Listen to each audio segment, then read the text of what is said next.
नमस्कार, live cities की night bulletin दिन भर बिहार में आपका स्वागत है। खबरों की शुरुआत करेंगे, लेकिन उससे पहले एक नजर डालते हैं आज की सुर्खियों पर। नीतीश सरकार का बड़ा फैसला, 49,000 से ज्यादा होगी बहाली। राजीव प्रताप रूडी ने पीएम सीएम का जताया आभार। पटना पहुंचे बीजेपी सांसद अनुराग ठाकुर का बड़ा बयान। तेजस्वी यादव होंगे महागठबंधन के सीएम फेस, बोली कांग्रेस। प्रशांत किशोर ने सीएम नीतीश को दिया 1 महीने का अल्टीमेटम। बक्सर में कांग्रेस के जिला अध्यक्ष मनोज कुमार पांडे निलंबित। 19 दिन बाद लालू यादव को एम्स से मिली छुट्टी। सुपौल में गोली मारकर हत्या, गुस्साई भीड़ का पुलिस पर हमला। कैमूर में शराब तस्करों ने पुलिस टीम पर बोला हमला। बिहार में प्रचंड गर्मी और हीट वेव के लिए अलर्ट जारी। अब खबरें विस्तार से। बिहार में चुनाव से पहले बम्पर बहाली होने वाली है। राज्य सरकार के विभिन्न विभागों में खाली पड़े पदों को भरने की कार्रवाई जल्द शुरू होने जा रही है। विभिन्न 10 विभागों में खाली पड़े 49,000 से ज्यादा पदों को भरा जाएगा। इन खाली पदों में से 14,968 पदों पर बहाली के लिए संबंधित विभागों की ओर से अधियाचना आयोग को भेजी जा चुकी है। मुख्य सचिव अमृतलाल मीना ने बाकी 49,551 पदों को भरने के लिए संबंधित विभाग को आवश्यक निर्देश दिया है। मुख्य सचिवालय के सभागार में मुख्य सचिव ने संबंधित विभागों के नोडल अधिकारियों के साथ समीक्षा बैठक की और कहा कि खाली पदों को भरने की कार्रवाई तेजी से पूरी की जाए। स्वतंत्रता संग्राम के महानायक बाबू वीर कुंवर सिंह की जयंती के मौके पर कल पटना में एयर शो का आयोजन किया जा रहा है। इस आयोजन की जानकारी देते हुए भाजपा नेता और सांसद राजीव प्रताप रूडी ने कहा कि यह बिहार के लिए गौरव का क्षण है। इसके लिए वो प्रधानमंत्री नरेंद्र मोदी, रक्षा मंत्री राजनाथ सिंह और मुख्यमंत्री नीतीश कुमार के प्रति आभार व्यक्त करते हैं। राजीव प्रताप रूडी ने बताया कि यह पहली बार है जब आजादी के बाद बिहार में इस तरह के सैन्य सम्मान कार्यक्रम का स्वीकृति मिली है। उन्होंने बताया कि कार्यक्रम का उद्घाटन मुख्यमंत्री नीतीश कुमार स्वयं करेंगे। यह आयोजन बाबू वीर कुंवर सिंह की वीरता और देशभक्ति को समर्पित हो, जिनका योगदान 1857 के प्रथम स्वतंत्रता संग्राम में रहा। बाबू वीर कुंवर सिंह को श्रद्धांजलि के स्वरूप पटना के गंगा नदी के ऊपर से वायुसेना भव्य सलामी देगी, जो एक अद्भुत दृश्य होगा। बीजेपी सांसद अनुराग ठाकुर पटना पहुंचे। पत्रकारों से बातचीत के दौरान उन्होंने विपक्ष पर जमकर हमला किया। कांग्रेस के साथ साथ तेजस्वी को भी निशाने पर लिया। तेजस्वी पर कहा कि वह सीएम फेस तब न बनेंगे जब महागठबंधन तय करेगा। उनका गठबंधन ऐसा है कि निर्णय नहीं कर पाता है, जिसकी विचारधारा एक हो ही नहीं सकती। इनके पास नीति नहीं है और नियत में भी खोट है। कांग्रेस का बिहार में क्या है, न नेता है न नीति। बिहार में जेडीयू और बीजेपी ने शानदार काम किया है। उन्होंने दावा करते हुए कहा कि एक बार फिर बिहार में एनडीए की सरकार बनने जा रही है। उन्होंने कहा कि पीएम मोदी और सीएम नीतीश कुमार मिलकर बिहार को आगे बढ़ाएंगे। राजद जहां तेजस्वी यादव को सीएम फेस बना चुकी है, तो वहीं कांग्रेस सीएम फेस को लेकर कुछ भी कहने से बच रही है। इसी बीच कांग्रेस के पूर्व प्रदेश अध्यक्ष ने दावा कर दिया है कि तेजस्वी यादव ही महागठबंधन के सीएम फेस होंगे।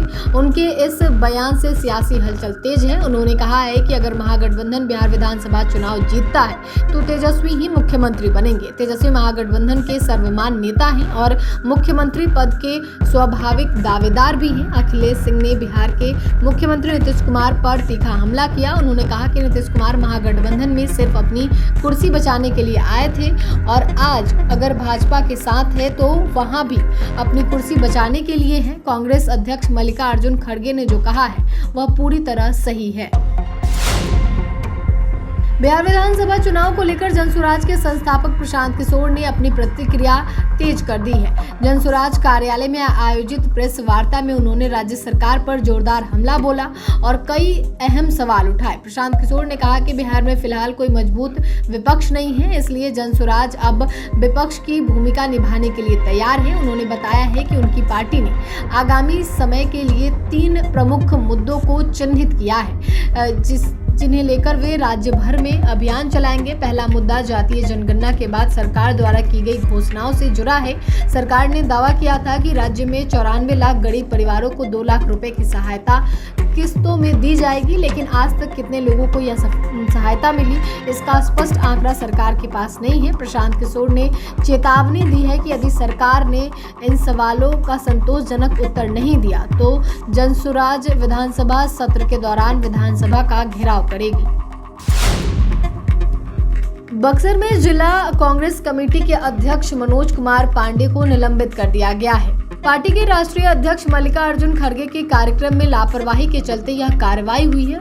उन पर कोऑर्डिनेशन ठीक से नहीं करने का आरोप है। खड़गे की सभा में कम भीड़ होने पर विपक्ष ने भी कटाक्ष किया था। कांग्रेस पार्टी ने मनोज कुमार पांडे को जिला अध्यक्ष पद से हटा दिया है। यह फैसला मल्लिकार्जुन खड़गे के बक्सर दौरे के बाद लिया गया। पार्टी का कहना है कि पांडे ने खड़गे के कार्यक्रम को सफल बनाने के लिए ठीक से काम नहीं किया। आरोप है कि पांडे ने कार्यकर्ताओं के बीच सही तालमेल नहीं बिठाया। इस वजह से खड़गे की जनसभा में उम्मीद से कम लोग पहुंचे। जब सभा में भीड़ कम थी तो सत्ता पक्ष ने कांग्रेस पर तंज कसा। उन्होंने कहा कि कांग्रेस लोगों का समर्थन खो रही है। राष्ट्रीय जनता दल के राष्ट्रीय अध्यक्ष लालू यादव को दिल्ली एम्स से डॉक्टरों ने घर जाने की इजाजत दे दी है। करीब 19 दिनों के बाद उन्हें इलाज के अस्पताल से वे सांसद मीसा भारती के आवास पर गए। आपको बता दें कि लालू यादव की तबीयत 2 अप्रैल को अचानक बिगड़ गई थी, जिसके बाद उन्हें पटना के पारस अस्पताल ले जाया गया था। इसके बाद डॉक्टरों की सलाह से उन्हें दिल्ली एम्स में भर्ती कराया गया था। जानकारी के अनुसार लालू यादव अब पूरी तरह से स्वस्थ हैं। अभी वे दिल्ली में ही रहेंगे, कुछ दिनों बाद वापस पटना लौटेंगे। सुपौल से दिल दहला देने वाली घटना सामने आई है। घटना लौकाहा थाना क्षेत्र के बरुआही पंचायत स्थिर गंगा पट्टी की है। 3 अज्ञात अपराधियों ने लूटपाट के दौरान एक व्यक्ति की गोली मारकर हत्या कर दी। हत्या से गुस्साए लोगों ने पुलिस पर हमला कर दिया। वहीं घटना के विरोध में स्थानीय लोगों ने लौकाहा सिंहेश्वर मार्ग के मोहनिया चौक पर सड़क जाम कर दिया। लोगों ने अपराधी की गिरफ्तारी व मुआवजे की मांग की। बताया जा रहा है कि मोहम्मद जहांगीर 28,000 रुपए लेकर घर से लौट रहा था। बाइक सवार अपराधियों ने रोककर लूटपाट शुरू कर दी। विरोध करने पर उन्हें गोली मार दी, जिससे उनकी मौत मौके पर ही हो गई। सूचना पर एसपी सैसव यादव भी घटनास्थल पर पहुंचे और पुलिस पदाधिकारियों को जरूरी निर्देश दिए गए। आक्रोशित लोगों ने एसपी के जाने के बाद सड़क जाम कर हंगामा करने लगे। परिजन और स्थानीय लोग अपराधियों की जल्द गिरफ्तारी की मांग करने लगे। देखते ही देखते भीड़ उग्र हो गई और पुलिस पर पथराव कर दिया। कैमूर जिले के गारा चौबे नहर पथ पर शराब की तस्करी रोकने गई उत्पाद विभाग की पुलिस टीम पर शराब तस्करों ने हमला कर दिया। इस हमले में एएसआई सतीश कुमार निराला सहित 3 पुलिसकर्मी गंभीर रूप से घायल हो गए। घायलों को इलाज के लिए रामगढ़ रेफरल अस्पताल में भर्ती कराया गया है। घटना उस वक्त हुई जब पुलिस टीम भभुआ मुख्यालय से यूपी बिहार सीमा स्थित अखनी पुलिस पिकेट की ओर ड्यूटी पर जा रही थी। रास्ते में महारथ पुल के पास एक संदिग्ध बाइक सवार युवक को रोका गया, जिसकी तलाशी लेने पर उसकी बॉडी से शराब बरामद हुई। घटना के संबंध में एएसआई सतीश कुमार निराला ने आवेदन पर अखनी गांव के 6 आरोपी को प्राथमिकी दर्ज की है। उत्पाद विभाग के एसपी संतोष श्रीवास्तव ने घटना की पुष्टि करते हुए बताया कि आरोपियों की गिरफ्तारी के लिए लगातार छापेमारी की जा रही है।